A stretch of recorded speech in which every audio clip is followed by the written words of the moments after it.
তিস্তা বাঁচাও কর্মসূচিতে এর অতীত থেকে এখন পর্যন্ত আমার মনে হয়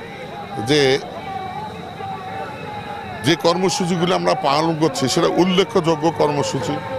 এবং আরও কর্মসূচি দিলে এর চাই আরও ভালো হবে, কারণ তিস্তাকে আমাদের রক্ষা করতে হবে, এটা আমাদের প্রাণের দাবি। কাজে এই কর্মসূচি যত রকমভাবেই কর্মসূচি দেখ না কেন সেই কর্মসূচিতে অতীনের ন্যায় নীলফামারী, বিশেষ করে আমার ডিমলাবাসীর যে নেতৃবৃন্দ আছেন, ডিমলার নেতৃবৃন্দ আছেন, সাবেক সভাপতি মনোহর সাহেব আছেন, সাবেক নেতৃবৃন্দ যারা আছেন, আমার মনে হয় আমি নীলফামারী শহরের বাসী, কিন্তু তারা আমার চেয়ে আরও অতীত যে দেশটাকে তারা কিভাবে রক্ষা করবে প্রয়োজনে তারা যে কোনো পদক্ষেপ নিতে তারা প্রস্তুত আছে। আর বলি যে তিস্তা এখন শুধু নীলফামারী বাসিন্দা, উত্তরবঙ্গ বাসিন্দা, এখন তিস্তার দাবিটা সর্বদলীয় দাবি হয়ে গেছে এবং সারা বাংলাদেশের দাবি হয়ে গেছে